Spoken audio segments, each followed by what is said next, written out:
You have a dark side. And that's a good thing.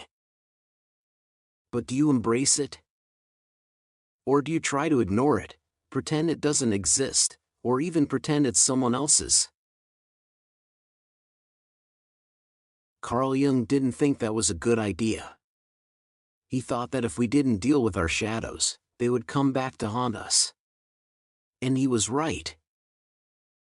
In this video, we're going to talk about what Carl Jung meant when he talked about your shadow, or your dark side. Then I'm going to show you how to use his ideas to face your own shadow and live as your true self. Make sure to watch till the end, where you'll learn a few practical ways to integrate your shadow into your real personality. They can help you experience deeper clarity and inner peace. I believe the final part of this video could be really life-changing for many people. So let's begin with understanding what is the shadow theory and how it applies to our lives. Carl Jung's shadow theory has been a topic of debate for decades. It is one of the most important theories in psychology, because it challenges traditional ideas about personality and how we view ourselves as human beings. Jung explains that there are two parts of our personality: the ego, that part of us that's conscious and aware, and the shadow, the unconscious part of us that we don't always get along with. The ego represents what we think about ourselves and wants from life. The shadow represents all those things we don't want to admit about ourselves or aren't proud of. But what creates the shadow personality? Carl Jung said we subconsciously create our own shadow personality by repressing our fears and negative emotions. Then you keep this part of you hidden, because it's too weird or taboo for other people or society to accept. This part of yourself might even make you feel bad about yourself at times, and cause anxiety or deep dissatisfaction about life. Jung believed that if we don't deal with our shadows properly, or at all, this dark side will become activated whenever something threatens our sense of security. Your shadow can come out in full force, for example through intense anger or violence, and it can have devastating effects on both yourself and others around you. You might ask, what you should do about your shadow, or what is the best way to deal with your dark side? Jung suggested that we should own our shadows and integrate them into our personalities to feel more centered and peaceful. You can recognize your shadow by listening to your inner voice, intuition, and dreams. Listen to your emotions and body language as well. Even more so, be aware of the surroundings that you are in. This process is called shadow work, and it involves diving into your subconscious mind to discover the aspects of yourself that you repress and keep hidden from yourself.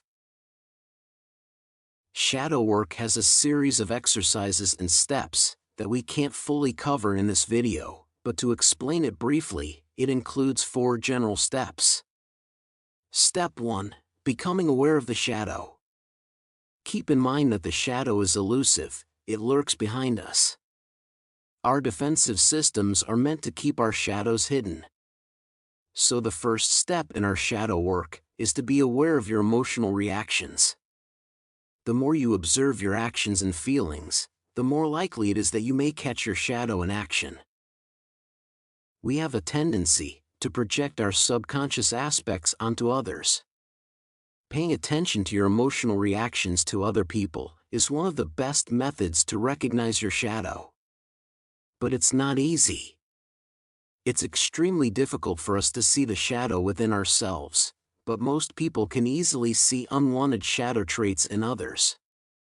This is one of the main reasons people like to gossip. Surprisingly, the entire celebrity gossip industry is simple but powerful human behavior. So if being aware of your own shadow traits is hard for you, you can also make a journal to record and keep track of your emotional observations. Simply write down how you feel and what you think about whenever you see or feel negative emotions in yourself, or feel or act negatively toward others around you. This process can help you better understand when your shadow gets activated and starts to control you. Step 2 in the shadow work process is to listen to your inner talk. Most people have an inner voice in their heads. It may be our best friend or our worst enemy. The important thing is that we should listen to these self-talks instead of ignoring them. This might sound like a scary idea, because most of us believe that only crazy people talk to themselves. But you should know that your personality, or your psyche, consists of all of these inner voices and disowned parts of your mind. So by noting them, or even journaling our inner voices, we can take a big step toward integrating them into our personalities. The next step, or step 3 in our shadow work, is accepting the shadow, rather than trying to suppress or deny it. One of the best ways to accept your own shadow is to question your good self. Most of us want to believe we're good people, and this is rooted in our childhood, when we were praised by our parents or families as being a good boy or good girl. The final step, or step 4 of the shadow work, is integrating the shadow into the personality, so it can be consciously acknowledged and dealt with in a healthy way. In this step, your goal is to become your disowned personality, or let them go. This may involve finding healthy ways to express the thoughts, feelings, and desires that make up the shadow, or working to change negative patterns of behavior that are rooted in the shadow. Pick the characteristics that irritate or fascinate you about yourself. Then try to act according to them, or completely clear them from your subconscious mind. This might feel awkward in the beginning, but it gets easier as you practice more. Of course, letting go of the ego is a difficult and lifelong process. To integrate your shadow into your personality, you need to be prepared for some soul searching. Many people view this process as a mental exercise, but it also requires physical and emotional work. In fact, integrating your shadow is more about how you approach life than any specific technique or method. The path toward integration isn't always easy or clear. It's a journey of discovery that can take months or even years before you see results. But ultimately, it's worth the work. When you truly embrace yourself and all aspects of who you are, there's no limit to what you can accomplish in this world. You might ask, what happens if you don't integrate your shadow? Is this really necessary? The answer is yes. If you don't integrate, then the ego has to do the work of integrating. The ego is a false self that is based on deception and denial. It's like a lie you tell yourself, to protect yourself from facing reality.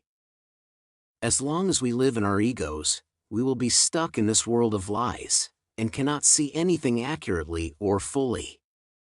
We can't see others for who they really are, because we only see them through our own distorted lens of judgment.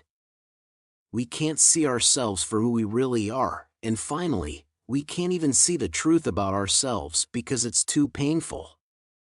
And what's even worse than all these problems, is that if someone tries to show us something true about ourselves, or about life in general, instead of accepting reality as it really is, we will reject it. Because it goes against everything that our ego holds dear. This is our ego's self-protection mechanism, against any threat which may threaten its fragile sense of self-worth.